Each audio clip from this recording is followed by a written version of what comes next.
the voice of free speech. The truth delivered. Common sense for the American people. Welcome to the Scott Jennings Show. Okay, it's Wednesday, January the 21st, and the world travels of Scott Jennings continue. We are on the road today in Santa Barbara, California, and we're at the winter meeting of the Republican National Committee. So today we're going to take stock of the health of the Republican Party with top Republican officials. In our second hour today, by the way, we're going to have an exclusive interview with Michele Tafoya, who just launched her campaign for the United States Senate in Minnesota. As always, the Scott Jennings Show is brought to you by Ease Total Health. Health insurance is broken. Ease fixes it with no deductibles, no restrictions on doctors or hospitals, just a set of benefits you can use on day one. If you're upset with your private insurance, and chances are you probably are, visit easeforeveryone.com/Scott to learn more. Ease Total Health, EASE. easeforeveryone.com/Scott. Okay, we're on the road in California today, and our first guest, we're going to have a bunch of people come in today from the Republican Party, which is great. Always good to have in-person guests. Our first guest today took over as chairman of the RNC earlier last year after Michael Whatley, who was the chairman of the Republican National Committee, launched his Senate campaign in North Carolina. The new chairman is a Florida state senator, and he was the treasurer of the Republican National Committee. He's now been elevated. His name is Joe Gruters. Joe, welcome to the Scott Jennings Show. Yeah, hey, thanks so much for having me on, Scott. Really glad you're here. I want the news of the day. Mr. Chairman, President Trump spoke in Davos his first year in office. Let's take a look at 5. In 12 months, we have removed over 270,000 bureaucrats from the federal payrolls, the largest single-year reduction in government employment since the end of World War II. Nobody thought that was coming, but we had no choice. To make a country great, you can't have all federal jobs. We've cut federal spending by $100 billion and slashed the federal budget deficit by 27% in the single year. It's going to go down quite a bit more from that, driving inflation way down from the record highs of the Biden administration. Every month, they went up and up and up. I promised to cut 10 old regulations for every single new regulation. But instead, I've cut, actually, till this point, 129 regulations for every one new regulation approved. So every time they come in with a new regulation, we do at least 10, but so far it's averaging out to 129, if you can believe it. In July, we passed the largest tax cuts in American history, including no tax on tips, no tax on overtime, no tax on Social Security for our great seniors.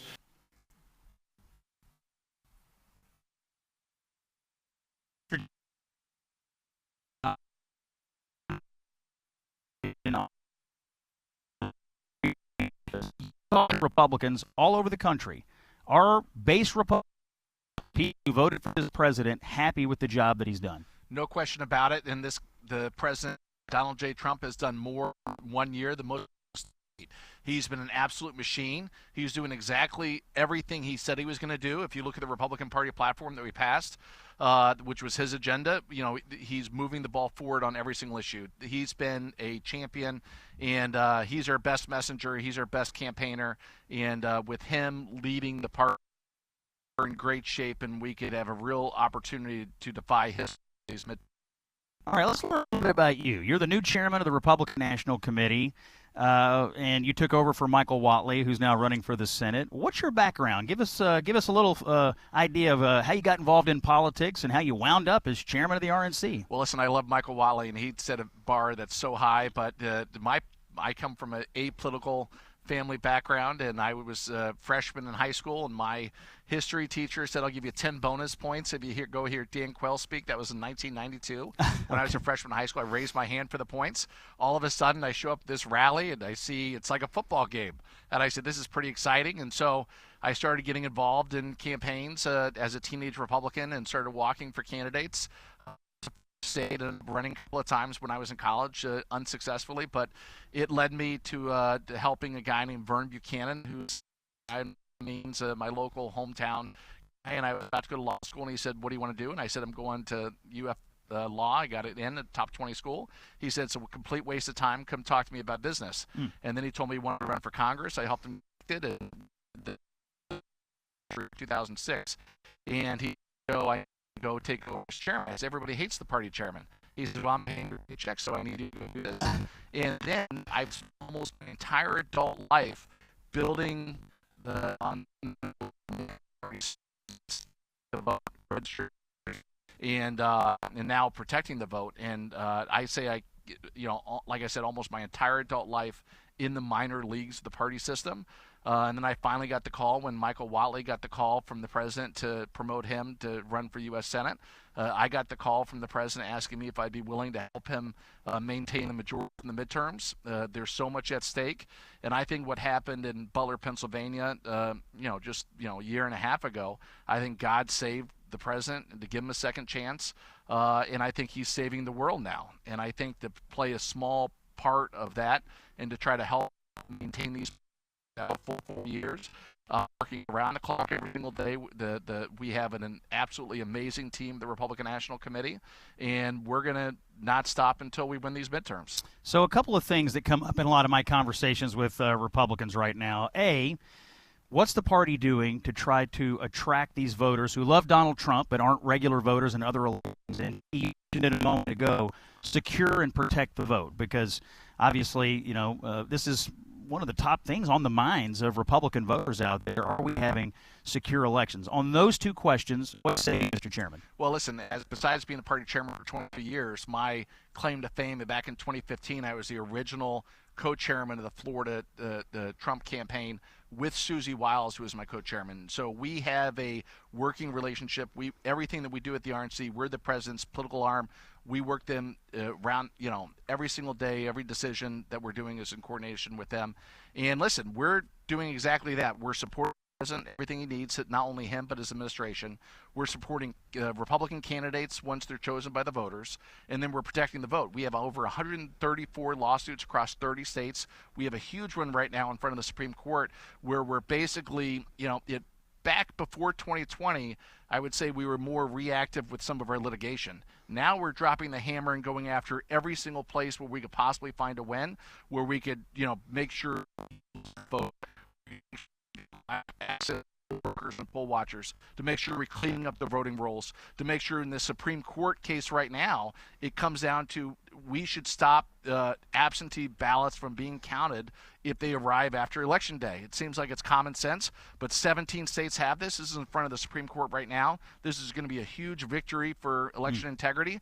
But like I said, whether coast to coast, we're fighting every single day. Anywhere where we could gain an advantage, we're not being reactive. We're being as aggressive as we could possibly be. We do this for the Republican universe. But, like I said, first and foremost, the party exists to help the president, and we're making sure we do everything we can, from redistricting to candidate recruitment, to make sure we can win the seats we need to win in these midterms. About 30 seconds, Mr. Chairman. One of your big jobs is fundraising.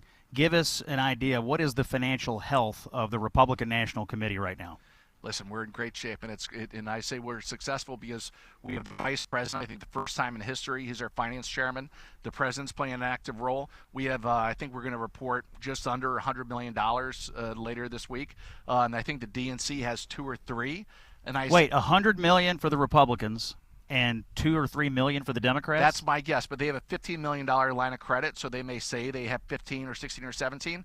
And listen, what's going to happen? The Supreme Court's about to rule on coordinated campaign limits, which is going to give tremendous influence and power to the party to make sure we win these races. And we are absolutely running circles around the Democrats, and we're going to crush them in the midterms, and we have a real chance to defy history. But we can't do it without everybody helping and coming to our cause. Go to GOP.com and join us. That's Chairman Joe Gruters. He's the new leader of the Republican National Committee, and we are broadcasting live today from Santa Barbara, California, at the winter meeting of the RNC. We're going to have folks in all day. In fact, coming up next, the National Committee man for California, Sean Steele, is here. It's Common Sense for the American people. Scott Jennings, stay with us.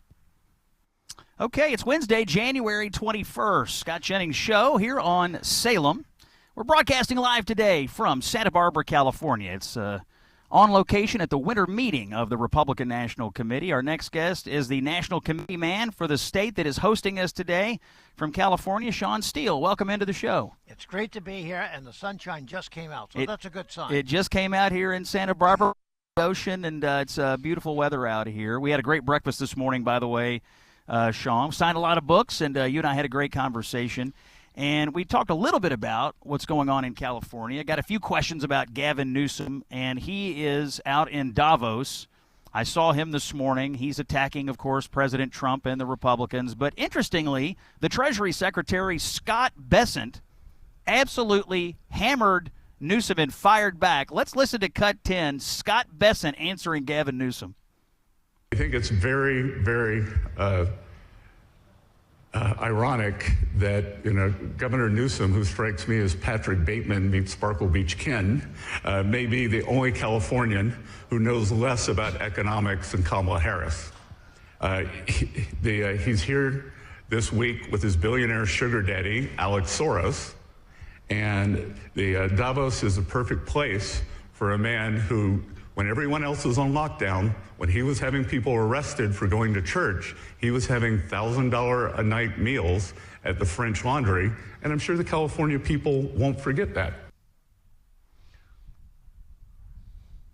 So Bessent goes after Newsom today in Davos, and you know this governor here, Sean, in California very well. You see him up close.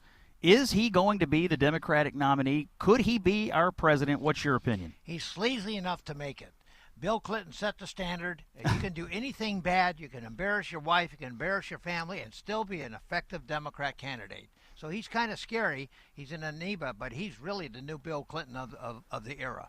Yeah, Clinton, though, had a way of exuding a little bit of authenticity. And when I see Newsom from afar, I see the opposite of that. I see a shape-shifting, inauthentic, slimy, smarmy, say whatever it takes in the moment. Some people would say, well, that's just politics. But I feel like we're living in an era that demands authenticity.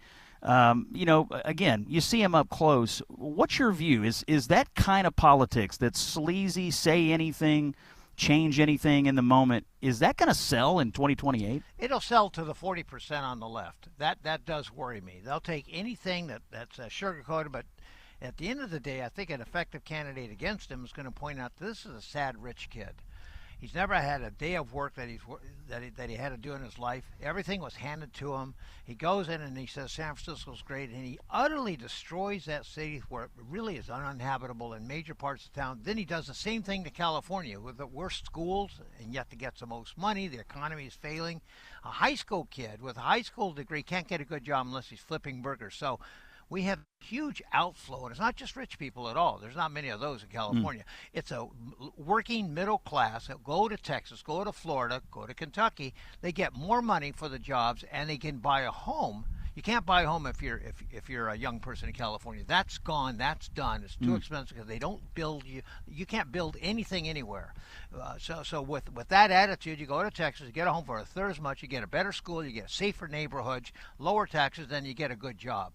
And Gavin has turned out to be really probably the worst governor, not as savage as Pritzker in Chicago or Walz in Minnesota, but Gavin is just the saddest edifice that the Democrats can present. He looks good, but he's shallow and he's weak. So this California rivalry between Gavin Newsom and Kamala Harris is sort of fascinating to me. They don't like each other. They don't get along. It looks like they both want to run for president. Do you expect them to run against each other? Do you think Harris could get the nomination again for the Democrats, or is she cooked? Well, first of all, they're in the same political environment. San Francisco has given us Nancy Pelosi. It's given us so many bad people in the past, and they have the same kind of set of donors, which is ironic.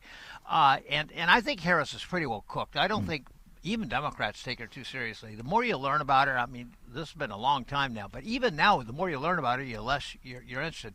Gavin's kind of a new star. People are kind of getting acquainted with him. He gives a very good first impression, and then he starts deteriorating. Our job is simply to tell the California story the really way it is, the actual demographics, actually what's happening on the ground. And that's and then the great industries, the tech industries that look so good in California, that brought in so much wealth. again, they're leaving the state, not the billionaire's tax, but the quality of living has deteriorated. And Newsom's entirely responsible. That voice you're hearing is Sean Steele. He is the Republican National Committee man for the state of California. Has forgotten more about the failures of Gavin Newsom than most of us will ever know, and I'm sure we'll be hearing from you, Sean, in the years ahead as we get into this 2028 presidential cycle. We're going to take a break. When we come back from Kentucky, the RNC co-chair, Casey Crosby, is here. It's Common Sense for the American people. Stay with us on Salem. Hey, it's Scott. Listen, when I prep for my CNN debates, I need to know exactly where the national conversation is headed. And it turns out it's helpful to know that in your everyday life as well. And that's why I tried out Free Spoke. Now, it's my go-to place for search and for news. When you use Free Spoke, it's a search platform that gives you the full story. You get information from the left, you get it from the right, you get non-mainstream, you get independent journalists, you get podcast insights. What you get from Free Spoke is the full story all in one place. And here's the thing, when you search on Free Spoke, you know they are not going to sell your data. It's quite something, actually. It's fast, it's private, it's unbiased. Free Spoke helps me research topics and make sure that I understand the full picture. You can have this tool as well. Just go to freespoke.com/Jennings to download their app for free. And as an exclusive for my listeners, use promo code Jennings after you download it and get 35% off the premium version. You go ad-free and you unlock deeper elite tools to have control over your information. So don't rely on incomplete information. Take control of your own information environment. See every perspective so you can think for yourself, just like I do before every debate.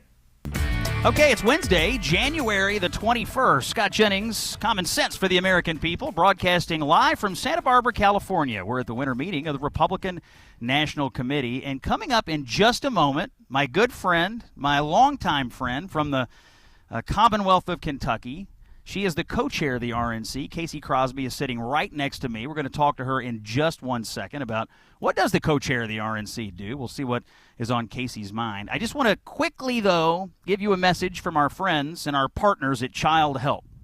You've heard me talk about Child Help, and I'm just going to start by saying I would never ask you to support an organization that I don't personally vouch for and support myself. I am a donor to Child Help. I donated because I visited their headquarters. I met with their leadership, I reviewed what they do, and I am personally convinced that what they do to stop child abuse in the United States of America is vital. They have the National Child Abuse Hotline, and they also are focusing right now on stopping online grooming. You get kids in these chat rooms, and they get in online venues, and it starts innocent, and all of a sudden it snowballs, and kids find themselves in these situations where they don't know what to do. They don't know if they can tell their parents. They don't know what to do. Child Help steps in, and they have life-saving programs to focus on prevention, education, intervention, and treatment. They help kids recognize grooming behavior before it turns into abuse. For $27, you can protect one child from abuse by funding Child Help. Donate today, just like I do. You can save a child. Text the word Child Help to 94878. $27, or you can go online to childhelp.org/Scott. That's childhelp.org/Scott. All right, it's Common Sense for the American people here. Wednesday, January 21st, from Santa Barbara, California. It's Scott Jennings, and welcoming into the show, Casey Crosby, who is the co-chair of the Republican National Committee. Casey from Lexington, welcome to the show. Thanks for having me, Scott. Good to see you out here in Santa Barbara. Now, we've known each other a long time. Long time. You've been a grassroots activist of the Republican Party. You've worked on campaigns. You were active in the Republican Party of Kentucky. You were treasurer of the Republican National Committee. And then Donald Trump, the president, asked you to be co-chair of the RNC. Tell us, what does the co-chair of the RNC do on a daily basis? So my biggest job is to support the chairman in all the efforts, and right now we're focused on winning these midterms. It's crucial that we get people out to vote, that we protect the vote, and so I crisscross the country with Chairman Gruters, and we are working on those efforts to make sure we make President Trump a four-year president. Well, President Trump's out there today in Davos. He gave a big speech this morning. I want to get your reaction to this. Here is the president. Let's hear, guys in the booth, cut 4, what the president had to say in Davos this morning.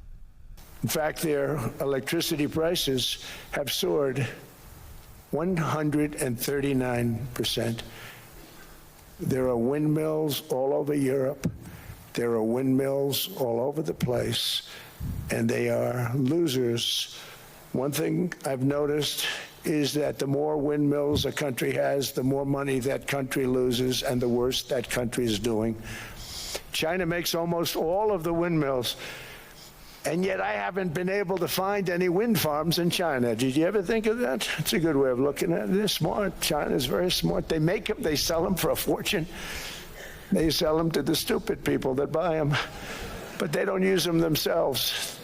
They put up a couple of big wind farms, but they don't use them. They just put them up to show people what they could look like. They don't spin. They don't do anything. They use a thing called coal mostly. But China goes with the coal. They go with oil and gas. They're starting to look at nuclear a little bit, and they're doing just fine.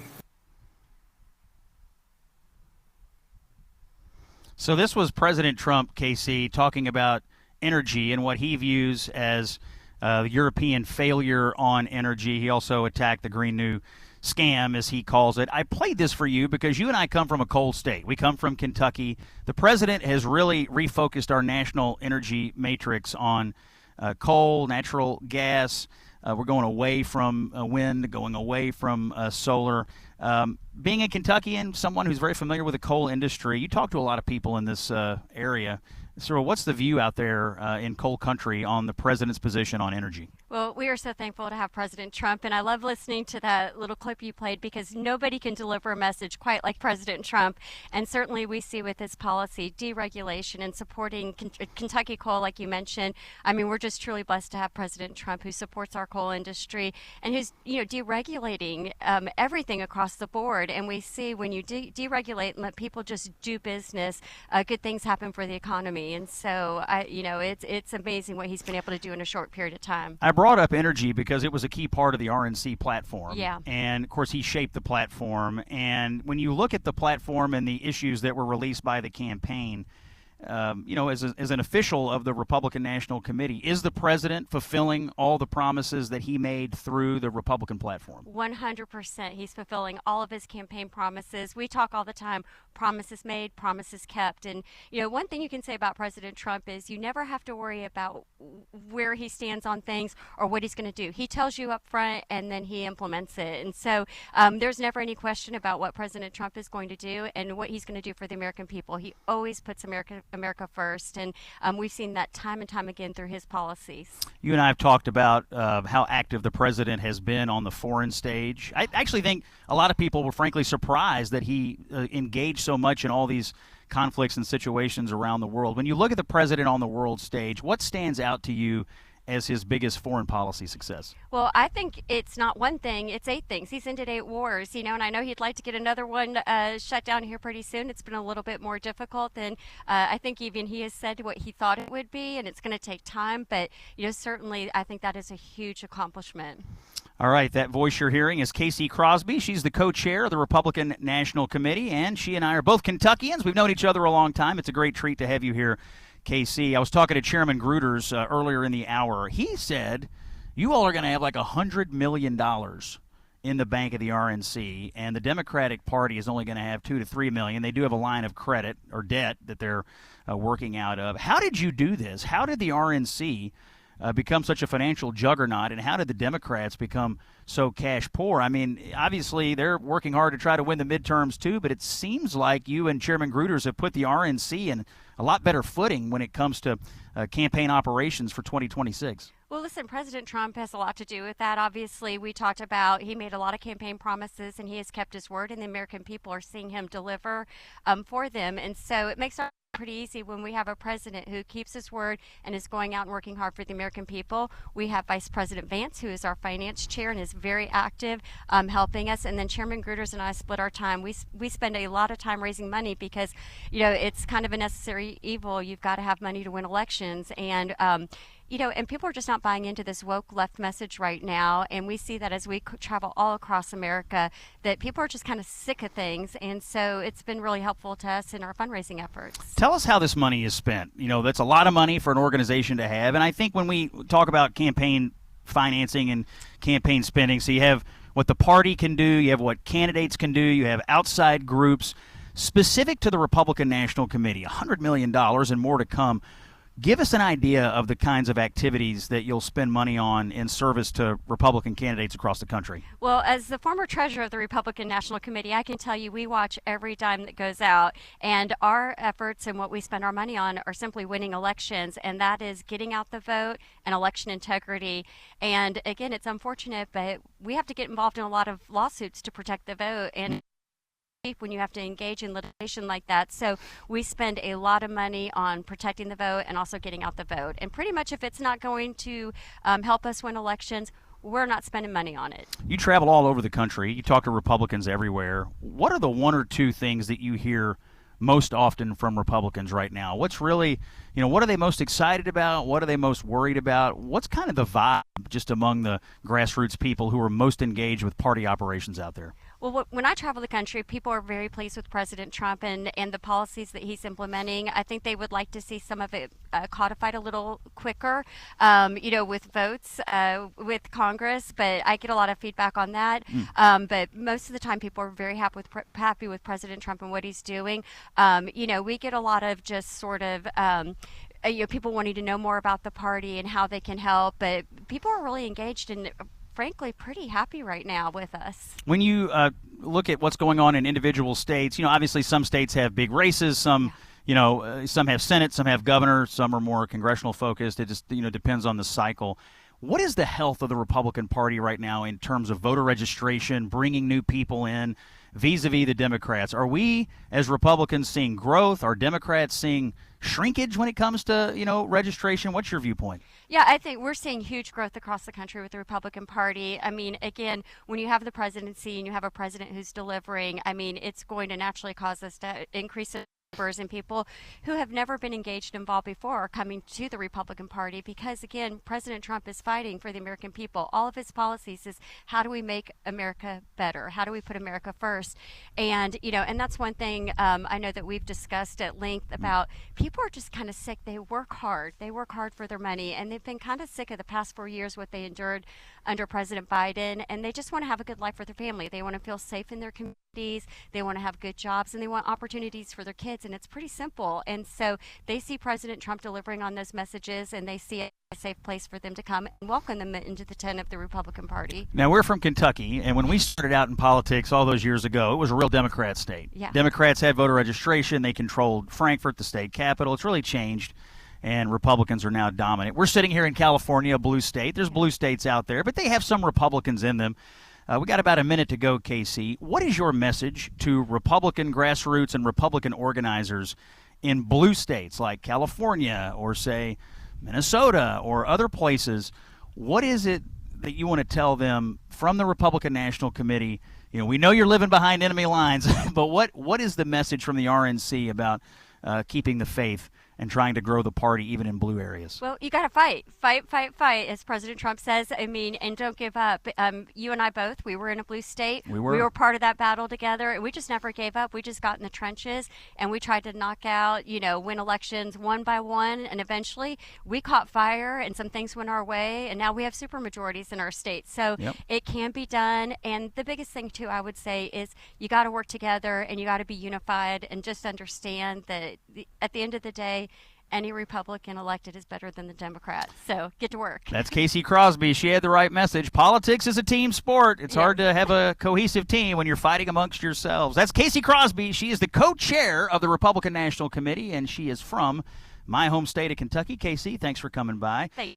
In a little bit, I guess in the next segment, we're going to have Lauren LePage from Maine. She's the committee woman from Maine. Come by. We're going to talk about the Senate race there. Next hour, I got a big interview today. Michele Tafoya just launched her campaign for the U.S. Senate in Minnesota. Quick word from our friends at Relief Factor. One of the most rewarding parts of working with Relief Factor is I get letters. I get testimonials from people. They tell me it's working. Sandra is one of them. She said in her letter she'd been hearing about Relief Factor on the radio for a couple of years, finally decided to try it because nothing else was helping with her back pain. She signed up for the 3-week quick start. She went for it, and she said, quote, "Now I feel like a new person." That's Sandra's own words. And so what I'm going to do with Relief Factor over the next few weeks is bring you people in their own words. Did it help me? The answer is yes. I'm going to let them tell you what happened in their life. You can try it. 3-week quick start. We'll see how Relief Factor could help you. Call 1-800-4RELIEF or go to relieffactor.com. Ask yourself, how would it feel to be out of pain? You could find out with Relief Factor. More to come. It's Common Sense for the American people. Scott Jennings is in California. Stay with us on Salem. It's Wednesday, January 21st. We're on the road, Santa Barbara, California, broadcasting live from the winter meeting of the Republican National Committee. My next guest is Lauren LePage. She is the RNC committee woman for Maine. So here's how it works. You get a committee man and a committee woman from every state. So every state gets two. And Lauren, you represent Maine here at the RNC. Yes, I do. And this year, not only are you working on your RNC duties, but Maine is a key state for Republicans as they seek to hold control of the United States Senate. The last Republican in the New England congressional delegation, Senator Susan Collins, is up for re-election this year. Give us a lay of the land. Is Susan Collins in position to be reelected in Maine in 2026? Susan Collins is absolutely going to be reelected. She is working day in and day out to deliver for the Maine people. She's obviously chair of appropriations. That's a big deal for a small rural state like Maine. And she's running against, a guy with a Nazi tattoo and a governor who's probably going to join the likes of Tim Walz in not too short order with a massive welfare fraud scandal. So Senator Collins is in great shape. So Collins Democrats flush a lot of money down the main toilet up there trying to get rid of Susan Collins. She's quite a fighter. I want to talk about these Democrats. This primary fascinates me. You have a sitting governor, Janet Mills. That's who the establishment Democrats and Schumer, that's who they want. And then you have this guy come along, Graham Plattner, who's kind of this manufactured, I'm an oyster farmer or whatever it is he claims to be. Right. Like none of this is really true. He's just kind of a manufactured narrative of a candidate. Right. But as you mentioned, he had like a Nazi tattoo on his chest. He's one of these radical, liberal, socialist insurgents. He's beating Mills right now in the polling. Yes, currently. I mean, if I were Governor Mills, I'd be pretty, frankly, embarrassed about where my polling was. But frankly, she's moving so far to the left that it's going to be a competition of who can out-left each other, this Democrat primary. Yeah, Plattner is, this is the Bernie Sanders, AOC, Zoran Mamdani. That's who Plattner is.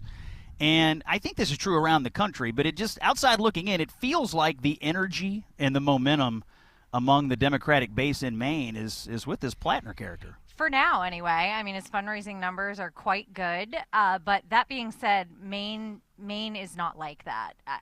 Frankly, he's kind of a paper candidate that doesn't really reflect what a real hardworking Maine family is, especially in rural Maine. Senator Collins is from Aroostook County. She's from as rural as it gets, and there's no one that works harder for the state of Maine. And I just don't see these two going anywhere. At this point, it's a competition for who's going to get beat by Susan Collins in November.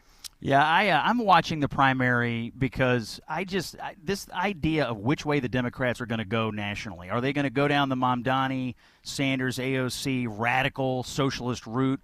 Are they going to try to revert to people, even though I don't think Mills is all that great shake? She's not as radical, I guess, as Plattner. But I'm kind of watching it just to see where the energy flow is among Democrats, because that's probably what they're going to do in 2028. And if they would do this in Maine, certainly they would try to do it to the whole country. Certainly. In Maine right now, the primary comes down to two wings of the Democratic Party, and it's basically like the Governor Mills wing, which is frankly going to be the Governor Tim Walz wing with a Medicaid fraud scandal, and then you've got the Mamdani wing, which is just completely out of touch with where real working families are in the state. So you're telling me in Maine, for the Democrats, we have a choice between Nazi tattoo guy and Tim Walz emulator. That's it, and I feel very strongly. These are not great roads. They're not winning strategies, in my opinion, and that's why I'm very confident that Senator Susan Collins is going to get reelected. That's amazing. This is Lauren LePage. She's the National Committee woman from Maine for the Republican National Committee. We got about a minute to go. You're involved with the party here at the national level. What's your view of the health of the Republican Party right now? You talk to a lot of people in Maine, but you interact with folks around the country. How are you feeling about the health of the party? I feel great about the health of the party. I mean, I think you saw President Trump and Vice President Vance create a coalition unlike anything we have ever seen in the modern day Republican Party. We feel it on the ground in Maine. I mean, Maine voters are ready for change. They're ready for something different. And we're going to take CD2, which is a Trump district. We're going to flip that in the House of Representatives. Is your dad running for that? He is. Oh, he my is. goodness. Never lost the district. So we will both, we hope to have 2 Republicans from New England in the United States House and Senate next year. I love this. Battleground Maine. It is. Senate, Congress. Yep. The people of Maine leading the Republican Party back in New England.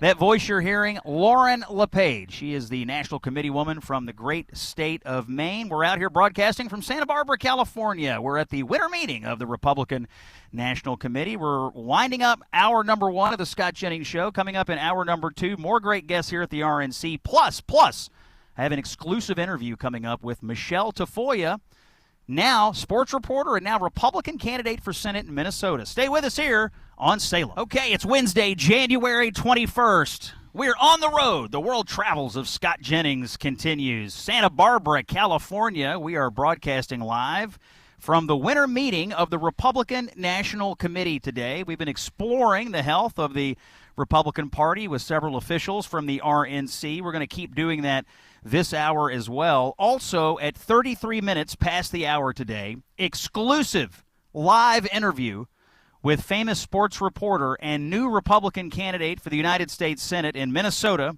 Michele Tafoya, will be live here on the Scott Jennings Show. You don't want to miss that. Republicans in play in Minnesota getting behind Michele Tafoya. As always, the Scott Jennings Show brought to you by Ease Total Health. You know, health insurance is in the news right now. It's not good news.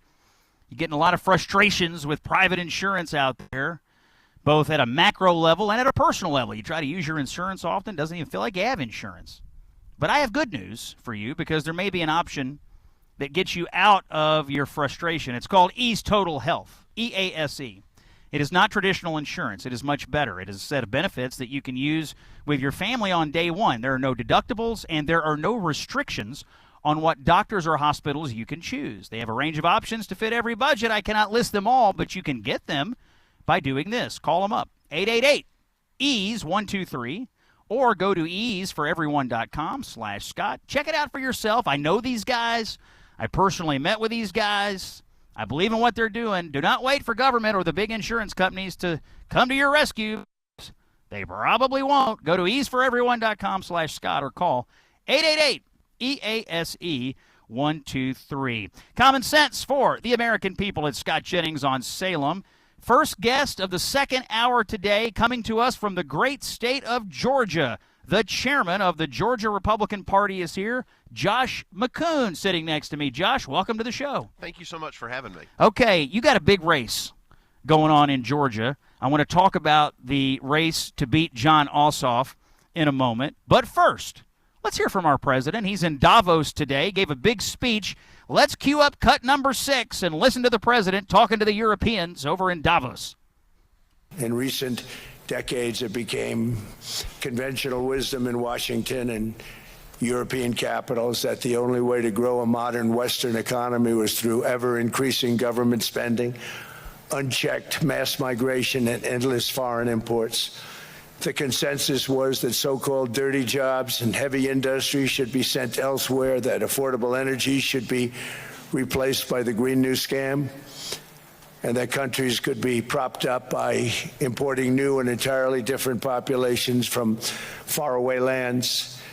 This was the path that sleepy Joe Biden administration and many other Western governments very foolishly followed, turning their backs on everything that makes nations rich and powerful and strong. And there's so much potential in so many nations. The result was record budget and trade deficits and a growing sovereign deficit driven by the largest wave of mass migration in human history. We've never seen anything like it. Quite frankly, many parts of our world are being destroyed before our very eyes, and the leaders don't even understand what's happening.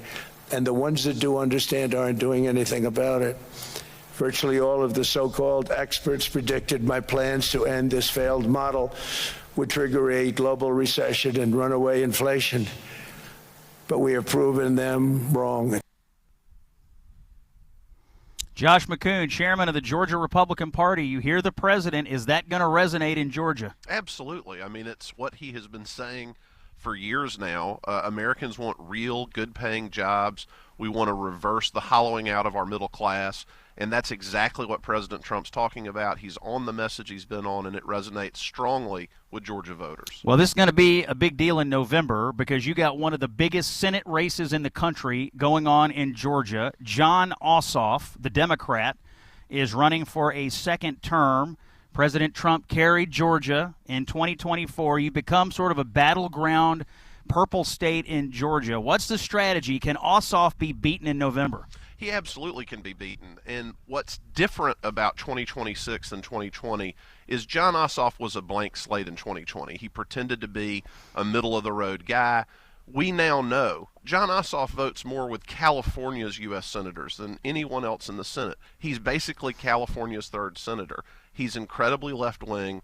He was incredibly unprepared to be in the U.S. Senate. And we've got some great candidates. Whoever emerges from our primary process is going to be able to prosecute that case against Jon Ossoff. We're going to be able to flip that seat and send President Trump additional to the United States Senate. Talk to us about the Georgia Republican Party. I mean, obviously you got a different turnout matrix for a midterm than you do a presidential. Are you working with the Republican National Committee on best practices, best technology, best whatever it takes to get voter turnout where it has to be to replicate the Trump win from 24 and 26? Absolutely. We've got great partners in the Republican National Committee and Chairman Gruters. We seem to be having an election almost every month. We had a special election for state Senate last night in Georgia, 5 Republicans, 1 Democrat. Republican turnout overperformed from President Trump, over 4%. Okay, let me stop you right there. You had a special election for state Senate, Republican turnout. You got an overperformance because, you know, the national narrative is that in these special elections that have been going on, Democrats have been overperforming. You're saying in Georgia it was the Republicans last night who overperformed. They showed out and showed up. Almost 20,000 people turning out in a January special election the day after a major federal holiday. Republicans in our state are fired up and they're ready to go. And we're working closely with the RNC to make sure that we continue to build on that momentum so that we peak in November and throw out Jon Ossoff. That voice you're hearing is the chairman of the Georgia Republican Party, Josh McCoon. He's out here at the winter meeting of the RNC where we're broadcasting live from today here in Santa Barbara, California. Just generally speaking, I mean, you know the national issues. All these races are now basically nationalized. What is the issue? What is the thing that's going to convince Georgia, you know what, we got to stick with the Republican plan here. We voted for Donald Trump. Have the Democrats been persuasive at all in rolling any of that back? Or do you think voters in Georgia that went for Trump are satisfied that he's keeping his promises that caused them to vote for him back in 24? Well, look, you said it right. Every election in Georgia is a battleground election. We can't take anything for granted. We basically got to do 3 things. We've got to get the Trump voters back out in numbers. Those base voters are incredibly important.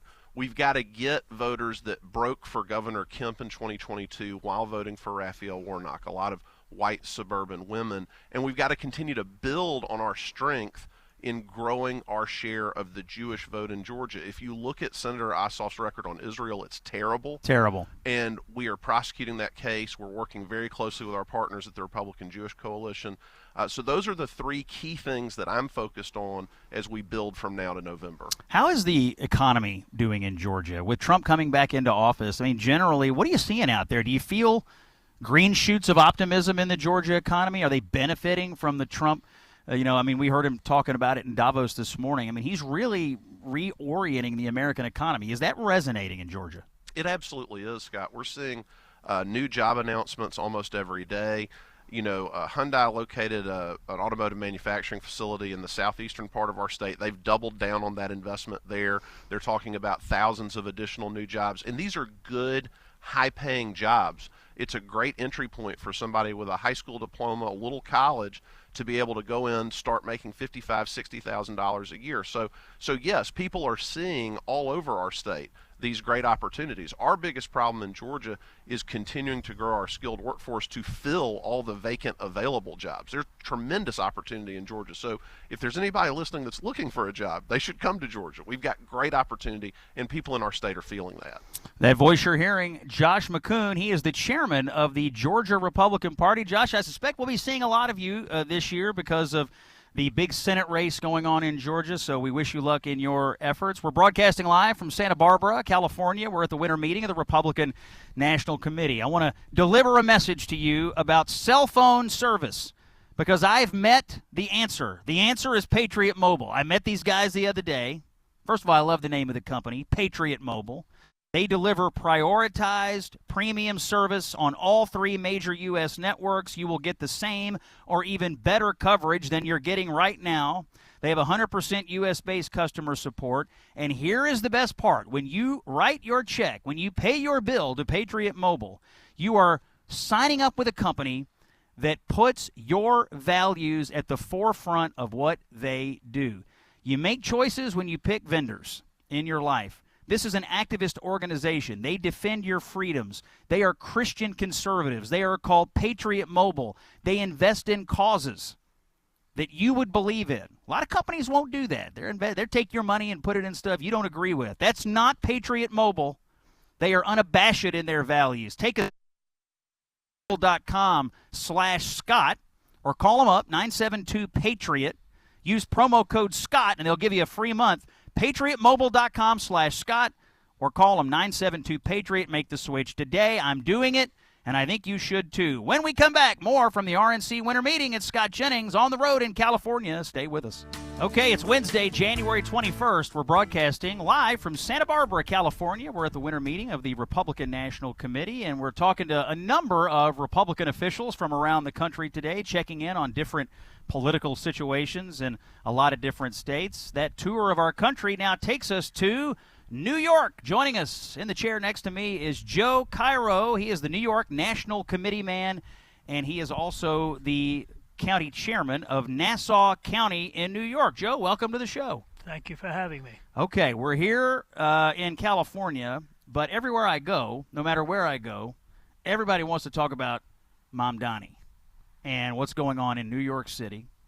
Obviously, he ran as a socialist, promised a lot of things. I was told by a lot of Democrats, oh, don't worry, he's going to moderate himself. But his early days as mayor of New York City have proven it out. This man intends to be a true, well, charitably socialist, not charitably communist mayor of New York City. What are your early reviews of Mamdani? He's doing exactly what he said he would do. He's not changing. He is a socialist. The Democrats socialists, the progressives have taken over the city. We're on Long Island, immediately adjacent to the city. We're worried. Mamdani had a great effect on our election this past November. When Republicans didn't fare well throughout the country, we did exceptionally well in Nassau County. We not only held on to all of our elected officials, all our incumbents, but in the city of Long Beach, where Jimmy Moriarty does a great job as our leader, we swept it, and it's 3-1 Democrat to Republican by enrollment. We swept the entire city council. People in Nassau County, I live in North Valley Stream, within 2 miles of the Queens line. We're worried. We're worried. People who live in the 5 towns, Republican stronghold, heavy Orthodox Jewish population, they're scared because Far Rockaway is adjacent to the 5 towns. We can't allow him to come over into Long Island, into Nassau and Suffolk counties. We bucked the trend in 25. We're going to continue to do it. Throughout the state, they're not as aware of his policies as we are on Long Island because we're right there.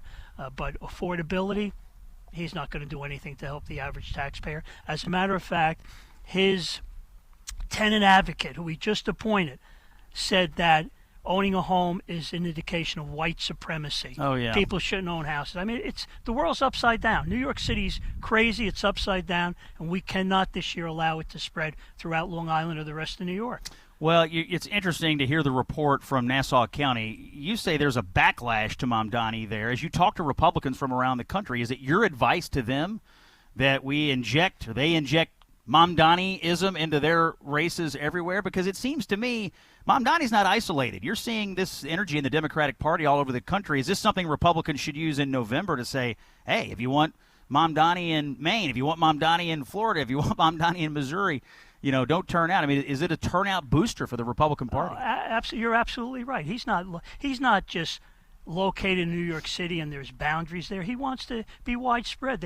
Now it's New York. Next it'll be the country. Look what we've got in New York. AOC, Democrats tell me that Schumer won't run again next time because AOC and the progressives are taking over the party. Tom DiNapoli, New York State Comptroller, very friendly with me, Nassau County guy, a Democrat. I know him for 40 years, real nice guy.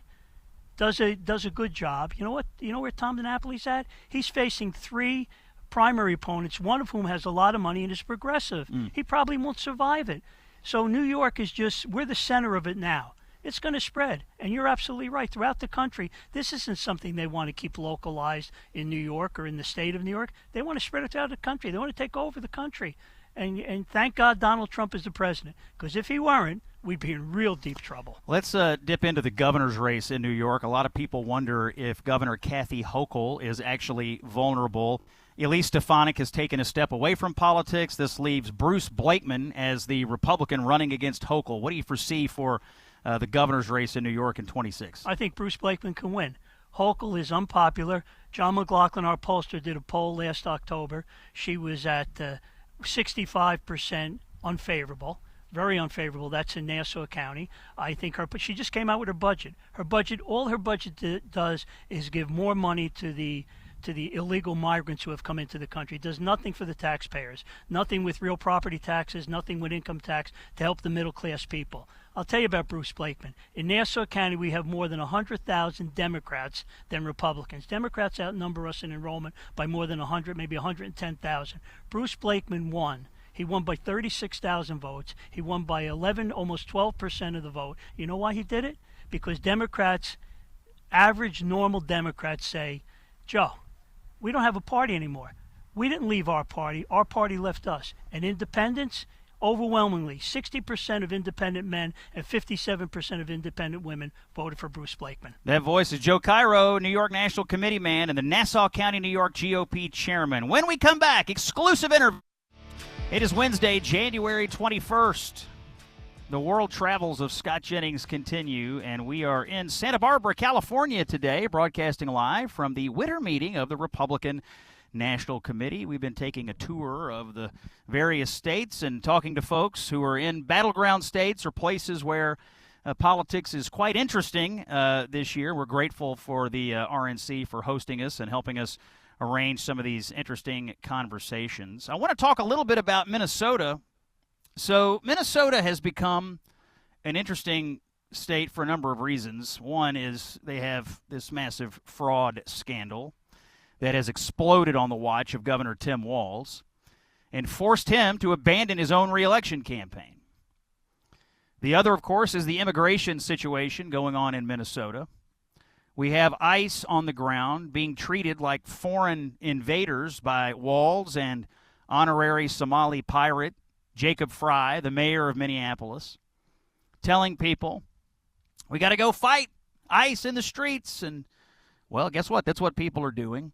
We have people barging into churches in Minnesota. That's what happened on Sunday morning because Walz's warriors, who'd been told to pretend they were fighting at Gettysburg, went into a church to terrorize Christians at a Baptist church on a Sunday morning. It is quite a situation in Minnesota. It has gotten so weird in Minnesota, and specifically in Minneapolis. It's just so strange. The politics has gotten so strange. There's word that Attorney General Pam Bondi is in Minnesota right now, and that a grand jury is looking at some different issues. One of those issues is, did these people who barged into the church on Sunday, did they break the law? A lot of people think they did. My view is this. If the people who barged into that church on Sunday are not indicted for violating the FACE Act or the KKK Act or whatever they decide is most relevant, you are going to see radical leftists all over this country barging into churches all over the country because they're going to feel emboldened and protected to do so. It is an obvious. You talk to even Democrat lawyers. I was on with one on CNN the other night. She's a total lefty, Stacey Schneider. And she was like, yep, they're in trouble. You cannot do this. You cannot allow this. There have to be consequences. But the grand jury may also be, and the subpoenas, I guess, have been delivered to Governor Walz and Mayor Fry and some other Democrats. They want to know, do you have Democrats in Minnesota subverting federal law enforcement, using their office to subvert the execution of federal law? By the way, these are not new laws. These laws have been on the books for years. So, again, Minnesota has become an interesting, strange, bizarre place, and Republicans are going to try to do something about it.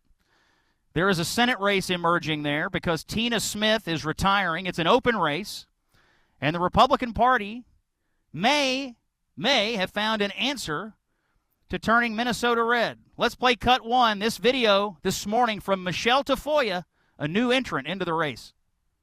For too long, hardworking people have been ripped off by criminals, corporations, and career politicians. And the people doing everything right are the ones paying the biggest price. Well, I'm not going to stay on the sidelines any longer. Starting today, I'm running for the United States Senate. As Minnesota Senator, I will clean up the system, fighting corruption, ending the fraud, and protecting your tax dollars. I will protect what's fair and safe, standing with our law enforcement officers, deporting dangerous criminals, and keeping female sports for female athletes. And I will make our lives affordable again, cutting middle-class taxes, strengthening American manufacturing, and lowering the cost of groceries, prescription drugs, and mortgages and rent. I hear the same message everywhere I travel. Minnesotans are yearning for common sense leadership again. It's time for a political outsider and a reformer with a real plan for working families. That voice you're hearing there, legendary sports reporter, four-time Emmy award-winning NFL sideline reporter, and now candidate for the United States Senate, Michele Tafoya, and she joins us live here on the Scott Jennings Show. Michele, welcome into the conversation. Oh, it's good to talk to you, Scott. How are you? I'm doing terrific. I'm in California out here at the meeting of the Republican National Committee, broadcasting live, and there's a lot of talk about your candidacy. People in Minnesota have been trying to get you to run for office for years, and you have finally decided to do it. There's a lot of excitement around it. Just tell us, what pushed you over the edge? Why are you now putting your name on a ballot, throwing your hat into the ring? Well, we've seen a major crisis of leadership here in Minnesota. We have discovered, maybe too late, maybe not, that the career politicians are not coming to save us. And so some people have to step in and clean up this mess. Look, I've lived in Minnesota for over 30 years. And yes, people have tried to recruit me for a long time. But we have gotten to a boiling point here, and the tea kettle is whistling, and we need to do something. I've talked to a lot of people who just say, oh my gosh, we cannot continue to roll over and continue to elect these political elites who keep doing the same thing. It doesn't matter what the name is. If it's male or female, whoever it is, they keep doing the same thing. So, I've talked to a lot of people, talked to my family, and just decided if we want to do something about this, I've got to step up. So there's a couple of crazy things going on in Minnesota. The fraud scandal, which was blowing up and caused Tim Walz to not run for re-election, that was kind of overshadowed by the immigration situation going on in Minneapolis. When you see what Democrats in Minneapolis are doing, essentially saying, we're not going to allow the enforcement of federal immigration laws here, is that one of the motivating things that got you into this Senate race? It is. Look, we have a law enforcement crisis as well. I mean, this was the place of defund the police back in 2020, you recall. That didn't work out well. This isn't working out well. Look, I've talked to people in law enforcement, and they have said, we put life and limb on the line in order to arrest these criminals, and then they get turned back out on the street only to have other officers have to come in and put life and limb on the line to arrest these criminals. It makes no sense.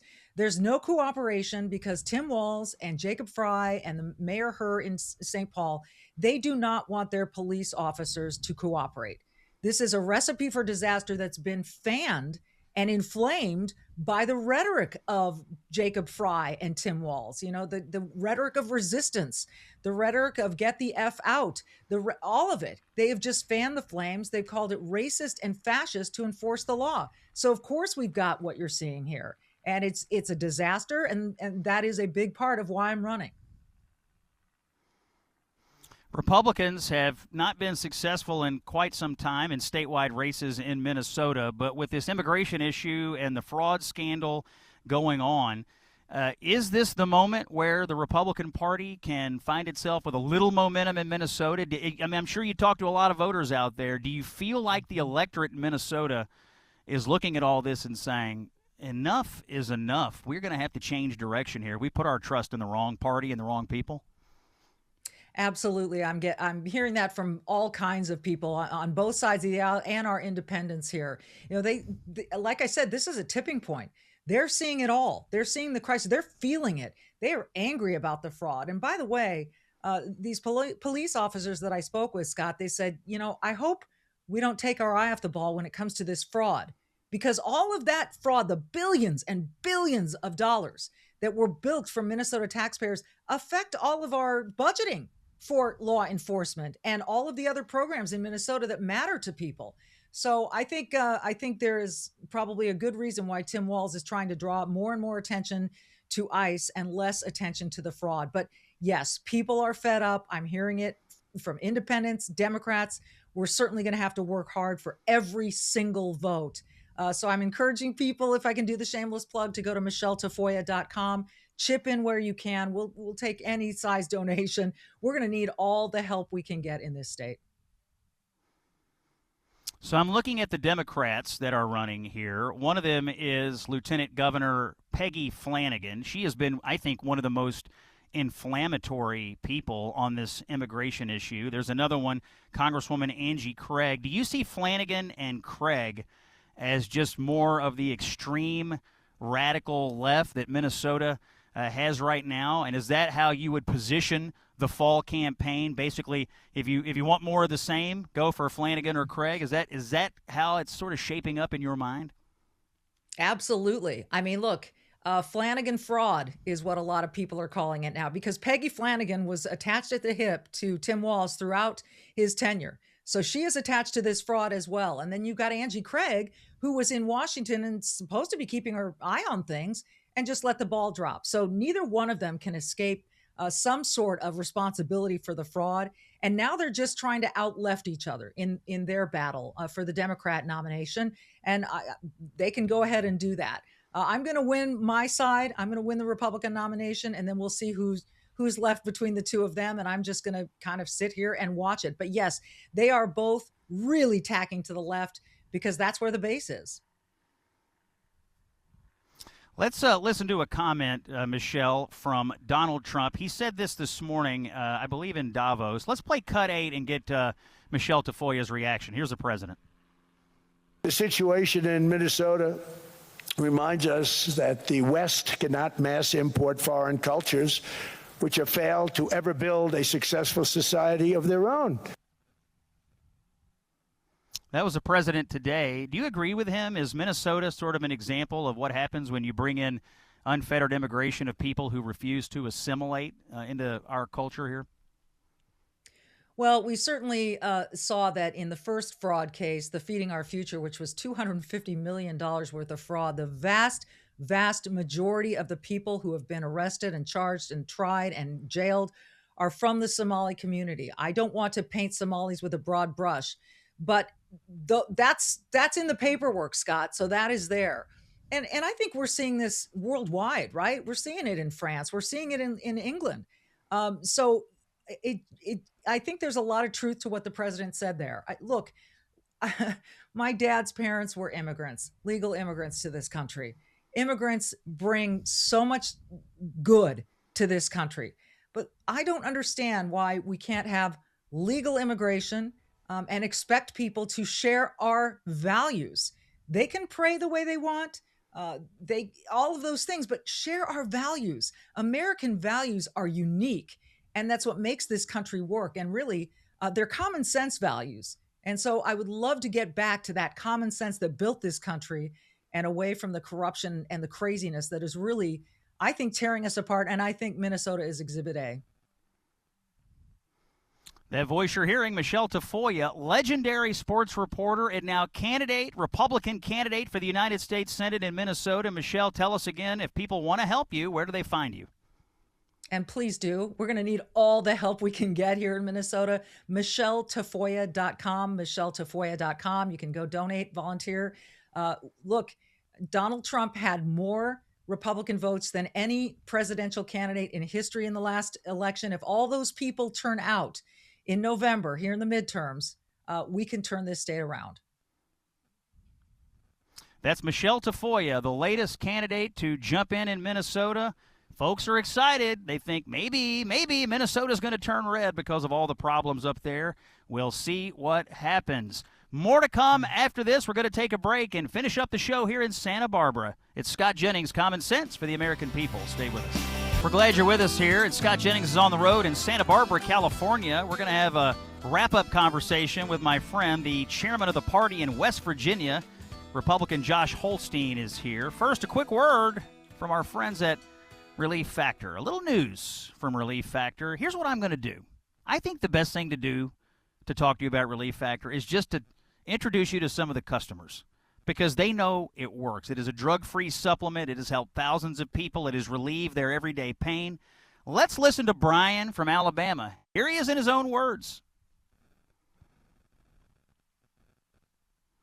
Okay, we don't have Brian from Alabama, but I can tell you what he said. He said that he had aches and pains every day. He said it was impacting his life. He said it was impacting his ability to work. And he decided to try Relief Factor. So he does it, and all of a sudden, things get better. This doesn't mask the pain. It is a drug-free supplement. It helps alleviate the pain, alleviate the inflammation that causes the pain. You can do what Brian did, what thousands of people have done.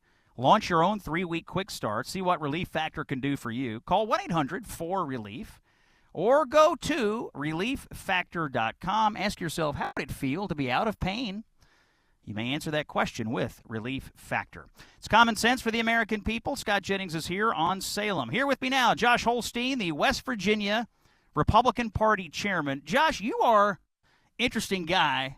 Not only are you the youngest state party chairman in the country, they think maybe you're the youngest state party chairman ever. How old were you when you got elected chairman of the West Virginia party? You were, sorry, I had you turned down there. No yeah, you're 23 years old, yes. 23 I'm 24 now, but I was 23 when I got elected. So people think of political conventions as being inhabited by, charitably older people. How did you convince all these people to make a 23-year-old the chairman of the party? Yeah, absolutely. So I've been involved with the state party in West Virginia for 6 years. Really, since I was a teenager, I started getting involved in campaigns and got to meet a lot of people on the committee and ran for the state legislature in 20, beat a Democrat incumbent, and I've been in the legislature since then as well. With a lot of communication with folks I've served with on the committee, we ran and we were successful in doing so. Okay, here's the thing I want to know. You're the young state chairman out there. You're, the next generation of Republican leaders. Recruitment of young people into the party. It's been my contention that young people are waking up. They realize they've been sold a bill of goods. Absolutely. By the left. They don't have to hate their country. They can love their country. We live in a great country. Are you detecting that among people in your age cohort? Have they said, well, wait a minute, we're not buying in anymore to what the left is selling? Yeah, absolutely. I think two things are true. One, President Trump spoke a lot about, and all Republican candidates last cycle spoke about affordability, being able to own a home, be able to have a family and afford it. That's something that people in my generation do not have the opportunity to age and older, are still living with their parents, do not have a spouse, and can't have kids because they can't afford it, even if they wanted to. So I think the message that the president and Republicans up and down the ballot last cycle talked about, affordability, being able to own a home, I think that's very important, and that's the reason we saw an increase in youth support for the president and Republicans across the country. And secondly, I think there's been a backlash on liberal social issues. A lot of young people are just tired of constantly having to tiptoe around every single conversation that they have or every post they make on social media. They're done with that, and they don't want to be subject to it constantly. So I think those two things are what's really contributing to young people leaving the left and moving to the right. Got about a minute to go here, Josh, from West Virginia. If you could give a piece of advice to any of your fellow Republicans who are out running campaigns this year in the big Senate races and the big targeted congressional races about how to attract the youth vote, how to get people excited, what would it be? Yeah, you've got to talk about affordability, and you've got to talk about things that they care about. And again, that is their future and the future of their, not only themselves, but their potential family. And I think if you talk about that, you'll see great success. All right, that voice you're hearing, Josh Holstein, the West Virginia Republican Party chairman, the youngest state chairman in the – so you're in the legislature. Yes, sir. And you also run the state party. Yes, sir. You're a busy man. It's a little difficult, but I'm enjoying it. Yeah, you really have jumped. You know what's amazing, though, is like a lot of people in your age, they just sort of politics for them is a back burner issue. You know, they don't think about a lot. Maybe they don't feel aligned with either party. But you decided to be a Republican and jump in and really participate. I mean, has it been rewarding for you? You getting everything out of your political engagement that you thought you would as a teenager? Oh, yeah, absolutely. So I grew up in southern West Virginia, which was a Democrat stronghold for decades. And really, I found a home very quickly in the Republican Party, and I've been happy to represent it and grow it ever since. So yeah, in politics, it's a fun. I mean, it may seem a little messy sometimes, but necessary and can be fun. Very much so. All right, that's Josh Holstein. We're done in Santa Barbara. Common Sense for the American People is on the road tomorrow in Little Rock, Arkansas. Join us then. Scott Jennings is here. Thanks for listening on Salem.